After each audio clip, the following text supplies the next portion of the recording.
welcome to this new video for my channel, The Mental Traveler. I'm Caro Herrera, and today I'm going to be reviewing a movie called Scent of a Woman. It was released in 1992, and it stars Al Pacino, Chris O'Donnell, Gabrielle Anwar, Philip Seymour Hoffman, and Bradley Whitford. This is a film that earned Al Pacino his first and only Academy Award for Best Actor so far, which I think is much deserved, though I wish he'd won one before for his portrayal of Michael Corleone in the Godfather films. Scent of a Woman is a remake of an Italian version from 1974, which is in turn based on a novel called Darkness and Honey by Giovanni Arpino, which I hope I get the chance to read one day. Anyways, this will be a spoiler-free video, so you can sit back and enjoy.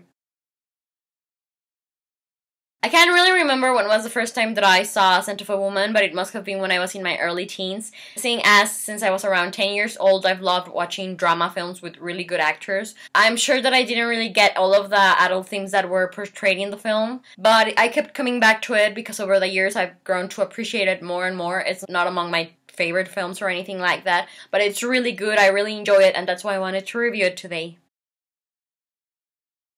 This is the story of Charles Slim, a nice, honest teenager who goes to this private high school for rich boys. One day he sees this group of cool kids do some prank that could get them expelled if their identities are revealed to the school authorities. Charles doesn't want to be a tattletale, so the headmaster tells him that he has some days to consider if he'll squeal or not, making it plain that his future at the school depends on his answer. Since Charles doesn't come from a rich background, being expelled would considerably limit his circumstances for entering a good college. But since he is a really honest man, he doesn't want to betray those he considers to be his friends. While Charles has some days to think things over, he meets Frank Slade, a blind lieutenant veteran who is very sour, spicy, problematic, and outspoken. Charles is meant to quietly look after Frank while the latter's family is away, but Frank has other ideas. He arranges a whole weekend in New York where he will stay in luxurious hotels, eat at fancy restaurants, and more, and all of these things are because he has some ulterior motives for wanting to do them. And so Frank and Charles have quite an extraordinary weekend as they get to meet each other, learning from the other, and find meaning in their own existence.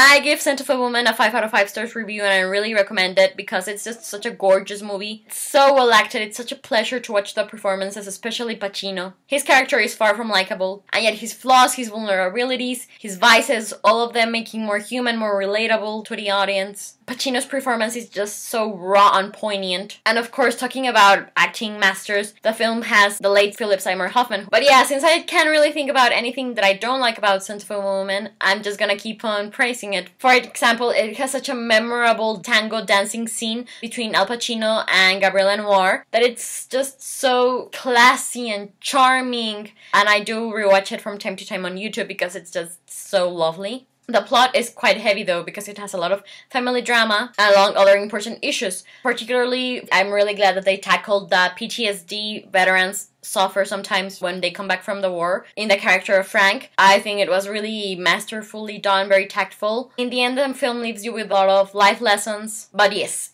Anyways, for the moment I believe this is all I have to say about Scent of a Woman. Thank you very much for watching my review of it. I hope you enjoyed it. I'm keeping my fingers crossed that you did. Let me know if you did it or not because I would love to discuss it with you, as well as share your own opinions about the movie with me. In the description box below you can find a link to the film's IMDb page. Anyways, I'm Caro Herrera, the Mental Traveler, and I hope you have a wonderful day wherever you are in the world. I'll be seeing you soon. Goodbye.